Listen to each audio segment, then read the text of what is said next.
I came home from university to find my house empty and my belongings in trash bags on the porch. My fingers turned white from gripping my phone so tightly.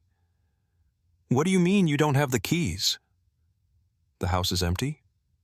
"That's impossible," I said, pacing in front of what used to be my home. A neighbor across the street watched from his porch. "My name is Jasmine Rojas, and I'd just driven 4 hours from university to Bakersfield for spring break, only to find a for sale sign staked in the front lawn of my childhood home. The windows were bare, no curtains, no furniture inside. On the porch sat 3 black trash bags, like uninvited guests. Peering into one, I saw my clothes, books, and fragments of the life I'd left behind when I went to university. "Your dad said you were supposed to call first," my Uncle Thomas said hesitantly over the phone. "They moved last week. Didn't they tell you?" "No," I managed, the word barely breaking through the lump in my throat. "They didn't tell me anything." I hung up and called my dad, each ring feeling like an eternity. "Hello?" His voice was flat, emotionless. "Dad, the house is empty. My stuff's in trash bags on the porch. What's going on?" A pause. Then, "We moved. You're an adult now. Figure it out." The line went dead. Stunned, I stared at my phone and called again. Voicemail. I tried my mom. Same thing. My younger brother? No answer. Just like that, I'd been erased from their lives. No warning, no goodbye, not even a forwarding address. I stood there as the sunset cast long shadows across what used to be our yard. The maple tree my dad and I planted when I was 8 still stood, its branches reaching toward a house that no longer belonged to us. Every month I'd sent home part of my scholarship money. I maintained a 3.9 GPA in my pre-law program while working part-time. I was responsible, quiet, the one who never caused trouble. And this was my reward. I didn't cry. Not then. Instead, I gathered the trash bags and loaded them into my car. I checked into a motel for the night, spreading my salvaged belongings across a scratchy bedspread. Textbooks, winter clothes I'd left behind, a cracked picture frame with a photo of our family at the beach 3 summers ago. Everyone smiling, everyone lying. That night, I made a decision. If they wanted to erase me, I'd do the same. I'd cut all ties and build something they could never take away. I grew up believing family was unconditional support. My parents immigrated from Mexico before I was born, and family, above all, was practically our household religion. My dad worked double shifts at a factory. My mom cleaned houses. They reminded us daily of their sacrifices. "We came here with nothing so you could have everything," my dad said at dinner. "Education is your ticket." I took those words to heart. While others partied, I studied. When my high school friends worked mall jobs in the summer, I interned at the local courthouse. My acceptance to university on a pre-law scholarship was supposed to be the first return on their investment. My younger brother Gabriel was different. He struggled in school, preferred video games to books, and got caught shoplifting twice. Yet my parents never threatened to kick him out. They defended him, supported him, forgave him. "He's finding his way," they'd say. Maybe that's why their betrayal caught me off guard. The responsible daughter was discarded, while the troubled son stayed under their wing. That night in the motel, I called Professor Wilkins, my constitutional law professor and mentor. "They just left?" she asked, incredulous. "Yes, and I don't know what to do. I can't go back to the dorms during break and—" My voice broke, emotions finally spilling over. "Listen, Jasmine," she said. "Come stay with me until the dorms reopen. We'll figure this out together." Professor Wilkins lived alone in a Victorian house filled with books and 2 elderly cats. She gave me the guest room and a key. "No time limit," she said. "Focus on your studies." That spring break, instead of resting, I dove into research. Professor Wilkins connected me with a summer legal internship at a Riverton law firm specializing in housing discrimination cases. The irony wasn't lost on me. "Use this," she advised one evening over tea. "The best advocacy comes from personal experience." I nodded, thinking of the family photos crumpled at the bottom of a trash bag, my quinceañera, graduation, milestones my parents celebrated only to discard like garbage. That night I blocked their numbers. My dad, mom, brother, even aunts and uncles who might side with them. If anyone asked about my family, I said, "We don't talk." No drama, no pleas for sympathy. I was building a life from scratch, and sentimentality had no place in its foundation. The summer internship at Riverton Law Firm changed everything. Starting with basic research and coffee runs, I quickly advanced when my supervisor, attorney Eleanor Grayson, noticed my ability to connect with clients. "You have a rare gift, Jasmine," she said after I calmed a young mother facing eviction. "You really listen." I was assigned to assist with initial consultations, meeting families displaced by developers, elderly tenants facing illegal rent hikes, and students dealing with predatory landlords. Their stories resonated with me in ways I couldn't articulate. One evening, after a grueling day interviewing 3 families from the same complex served simultaneous eviction notices, I stayed late organizing case notes. Eleanor found me at 9 p.m., surrounded by papers. "Burning the candle at both ends?" she asked, leaning against the doorway. "These families have nowhere to go," I said. "The developers offered 2 weeks in a motel as compensation for early lease termination." Eleanor sighed. "Sadly, that's often more than the law requires." "But it's not fair," I insisted. 2 weeks isn't enough to find new housing, especially with deposits and first month's rent. These people will end up on the street. The system's broken. Eleanor nodded. "And what are you going to do about it?" That question haunted me for days. What could I, a sophomore pre-law student on an internship, do? The answer came unexpectedly during a mandatory university financial aid seminar. The presenter mentioned students could apply for Social Innovation Fund grants, seed money for projects addressing community issues. The deadline was 2 weeks away. I spent 3 sleepless nights drafting a proposal for a housing protection program for low-income students and families, calling it the Safe Space Initiative. Eleanor refined the legal details, and Professor Wilkins reviewed the final application. While awaiting the grant decision, my parents called, the first of many attempts 6 months after abandoning me. My dad's voicemail. "Jasmine, your mom's worried. Call us." No apology, no explanation, just an expectation I'd respond like a dutiful daughter. I didn't call back. 3 days later, another message. "This silence is childish, Jasmine. We're your family." I saved it, but didn't reply. The calls increased. My dad, mom, sometimes Gabriel. Their tones ranged from demanding to pleading, but none acknowledged what they'd done. When the university awarded me a $25,000 social innovation grant to launch the Safe Space Initiative, I didn't share the news with my parents. When Riverton Law Firm offered me a paid part-time role to continue during the school year, I celebrated with Professor Wilkins and Eleanor. My new family was forming around me, people who supported me not out of obligation but from genuine respect and care. By January, the Safe Space Initiative had helped 23 students fight unfair evictions. We operated from a converted storage room at Riverton Law Firm, with 2 volunteer paralegals and a rotating schedule of law students earning clinical hours. Most days, I raced from classes to the office, spending evenings refining our approach. The work was exhausting but fulfilling. Every family that kept their home, every student who avoided homelessness, felt like a personal victory.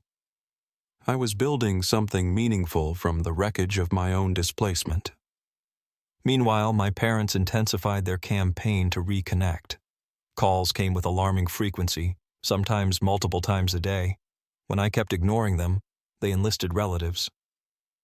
"Your mom cries every night," my Aunt Lucia texted. "Whatever they did, can't you forgive them?" I didn't respond to those either.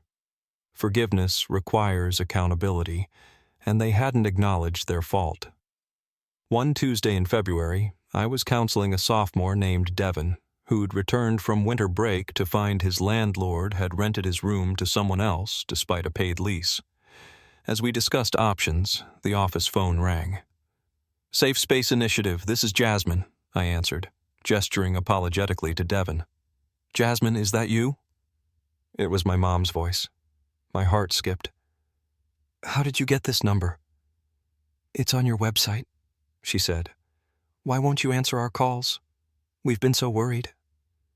Devin shifted awkwardly in his chair. I covered the receiver. "Sorry, I need to handle this. Can you wait outside for a minute?" After he stepped out, I returned to the phone. "This is my workplace. Please don't call here again." "We're your parents," my mom said, her voice cracking. "We have a right." "You lost that right," I cut in, "when you put my things in trash bags and sold our house without telling me." "Your dad made a mistake," she pleaded. "We had financial trouble. The house was going into foreclosure. We were ashamed." For a moment, my resolve wavered. Financial trouble? Foreclosure? They'd never mentioned money. "If you were struggling, you could have told me," I said softer. "I would have helped. I was already sending money home." "Your dad wouldn't allow it," she said. "His pride, you know how he is." Yes, I knew. My dad's pride was a force that shaped our family dynamic since childhood. But pride didn't justify what they did.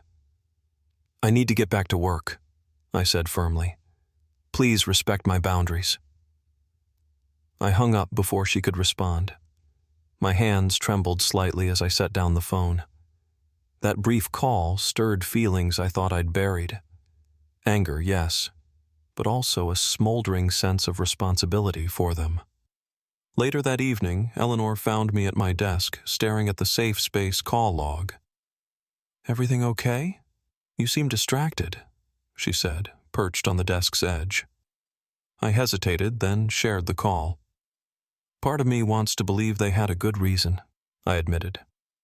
"That it wasn't just cruelty." Eleanor considered this.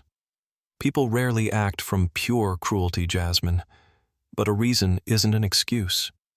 Whatever their financial issues, they chose to handle it by abandoning you without warning." She was right, yet my mom's explanation planted a seed of doubt. What if there was more? What if they were desperate? The next day, against my better judgment, I did something I'd avoided for months. I looked up my family online.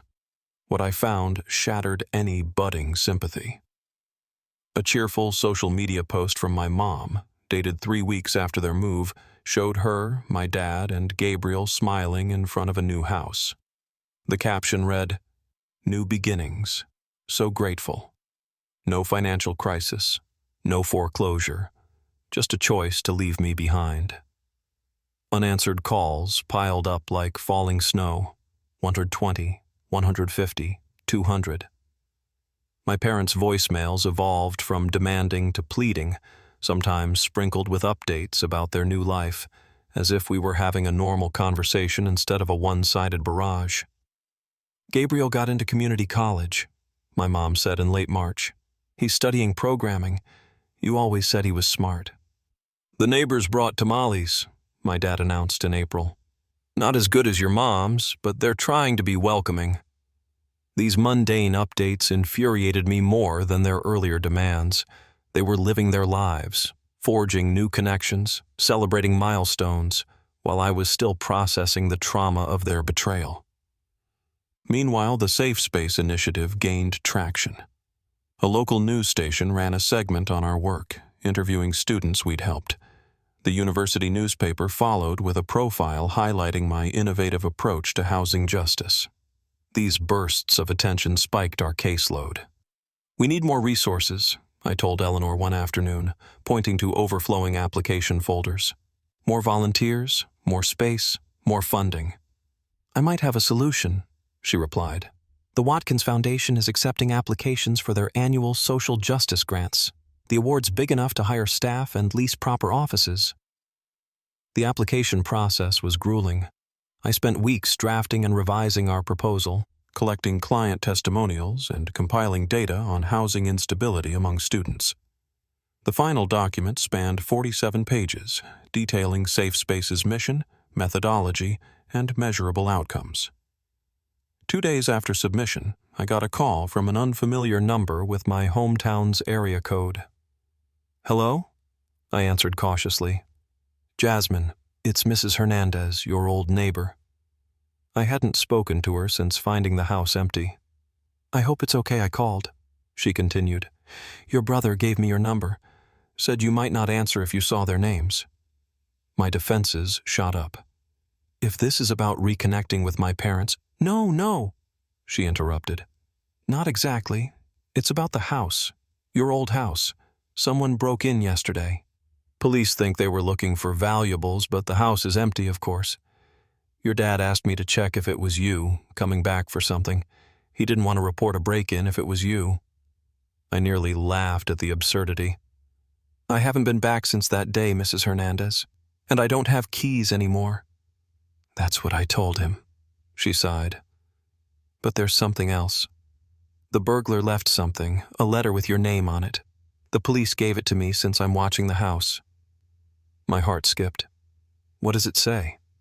"I didn't open it," she said. "It's addressed to you, but it looks official. Has a law firm's name on it."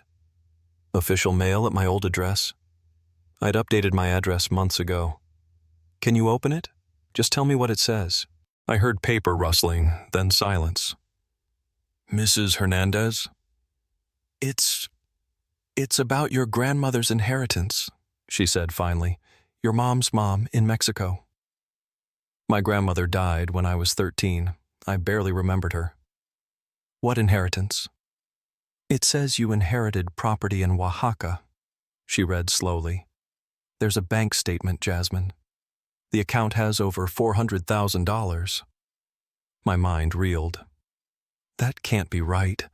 My grandmother lived modestly. She didn't have that kind of money. "It says the property was developed after her death," Mrs. Hernandez explained. "Resort condos. Your share is from the sale of 2 units.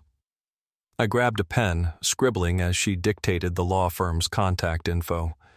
My hand shook as I processed the implications. "Does it say when this inheritance became available?"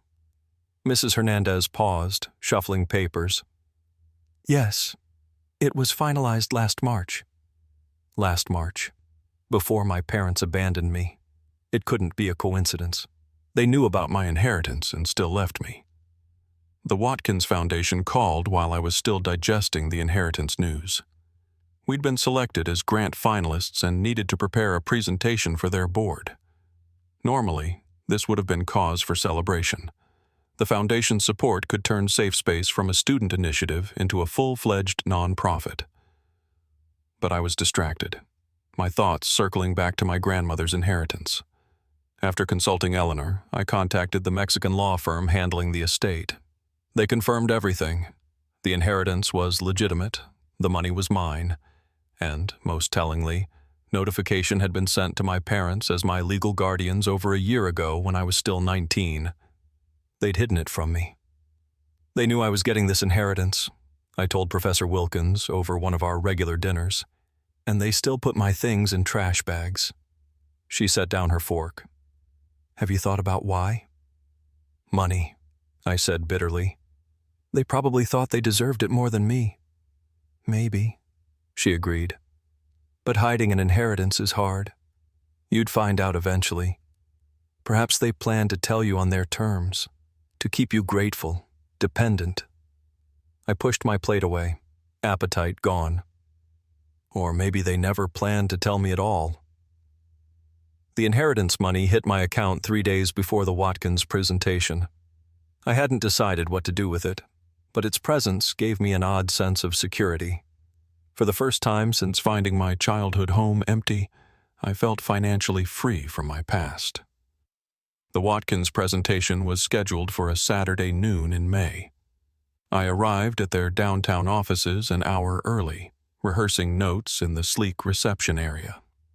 Our proposal requested $300,000 over 3 years to expand Safe Spaces services beyond the university to the broader community. Eleanor arrived 20 minutes before, impeccable in a charcoal suit. "Ready?" she asked, sitting beside me.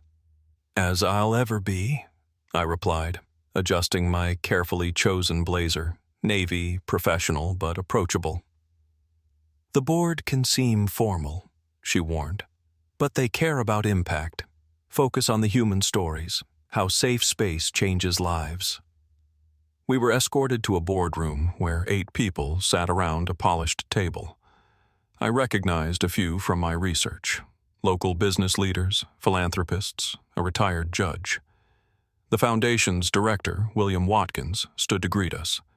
"Ms. Rojas, Ms. Grayson, welcome," he said, gesturing to the presentation area. "Your written proposal impressed us. Show us why Safe Space deserves our support." I connected my laptop to the projector and began. The presentation traced Safe Space's journey from a student project to a community resource, highlighting key cases and systemic impact. Eleanor added legal context, explaining how our model filled gaps in existing services. 20 minutes in, as I outlined our expansion vision, the boardroom door opened. An assistant whispered to Mr. Watkins, who nodded. "Apologies for the interruption," he said. "Ms. Rojas, there are people here claiming to be your family. They're insistent on speaking with you." My heart froze. "My family?" "They say it's urgent," he added, looking uncomfortable.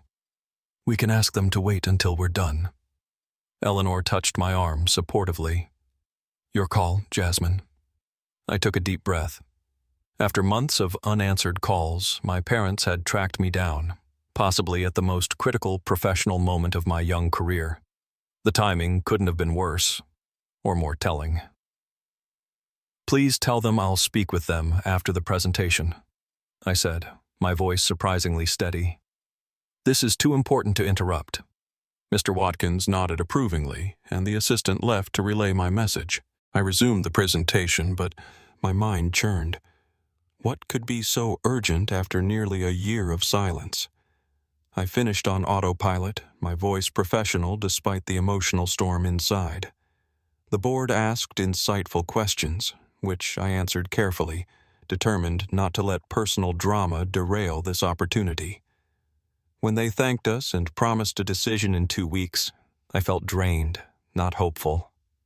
"You were phenomenal," Eleanor said as we packed up, "especially under the circumstances." In the reception area, my parents and Gabriel waited. My mom stood when she saw me, her face a complex mix of hope, fear, and determination. My dad remained seated, his expression guarded. Gabriel hovered awkwardly between them, looking anywhere but at me. "Jasmine," my mom began, stepping forward, "we need to talk." Eleanor squeezed my shoulder. "I'll give you privacy. Call me later." I nodded gratefully, then faced my family. "Why are you here? How did you even find me?" "We saw the newspaper article about your housing program," my mom explained. "It mentioned the Watkins presentation today. We've been trying to reach you for months." "I know," I said coldly. 247 calls are hard to miss." My dad finally stood. "This has gone too far, Jasmine. You're acting childish." I laughed bitterly. "Childish? I came home to find my things in trash bags. You sold our house without telling me. You abandoned me. I'm acting childish?" "We made a mistake," my mom said, her voice trembling. "We want to fix it." "Fix it now?" I asked. "After a year? After I rebuilt my life without you? Why now?" Gabriel shifted uncomfortably. "Just hear them out, Jazz." "I know about the inheritance," I said sharply. "Is that why you're suddenly interested in reconciling? Because the money came through?" My dad's face darkened. You've always been so quick to judge. And you've always been quick to discard, I shot back. You knew about Grandma's inheritance last March. You hid it from me, then threw me out. My mom's eyes widened. You know? I know everything, I confirmed. The question is, what do you want now? The foundation's reception wasn't the place for a family showdown, so we moved to a nearby coffee shop. I sat across from them, keeping physical and emotional distance as they tried to explain the inexplicable. We were ashamed, my mom admitted, cradling untouched coffee. Foreclosure. Your dad lost his job and I couldn't earn enough cleaning houses. We couldn't tell you. So instead of asking for help, you abandoned me, I said, my voice low and controlled. We learned about your grandmother's money right after you left for spring semester, my dad explained. The lawyers said you'd get the inheritance when you turned 21. We thought if we moved, started fresh somewhere else, we could stabilize our finances before you found out. By selling the house and leaving me with nothing, I said. We panicked, my mom added. Your dad thought you'd be better off without our problems. You had your scholarship, college friends. And now? I pressed. Why the sudden change? They exchanged glances. Gabriel spoke. They made a terrible mistake, Jazz. They see that now. This safe space thing, my dad said gruffly. We saw what you've done in the paper. We realized we lost something valuable. A successful daughter? I translated bitterly.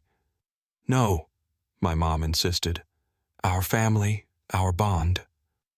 I studied them, the people who shaped my childhood, then shattered it. My mom looked older, gray streaks in her dark hair. My dad seemed diminished, his shoulders slouched in a worn jacket. Gabriel had grown an inch, his boyish features maturing. I've built a new life, I said finally. New bonds with people who value me, regardless of my achievements. We're still your family, my dad insisted. I met his gaze. Family doesn't put your life in trash bags. Standing, I left enough cash to cover our drinks and prepared to leave. I don't need closure. I've moved on. But if you truly want to make amends, start by respecting my boundaries. As I walked away, I felt something unexpected. Not satisfaction or triumph, but a quiet strength. I'd faced those who abandoned me on my terms and left whole. The next morning, the Watkins Foundation called. The Safe Space Initiative received the full grant, plus an extra $50,000 for operational costs. That afternoon, a national news outlet contacted me to feature Safe Space in a segment on innovative housing justice approaches. When the story aired 2 weeks later, millions saw it, including, I later learned, my parents. They stopped calling. Sometimes the family you build becomes stronger than the one you were born into. Looking to my future, I knew I'd never again measure my worth through others' eyes.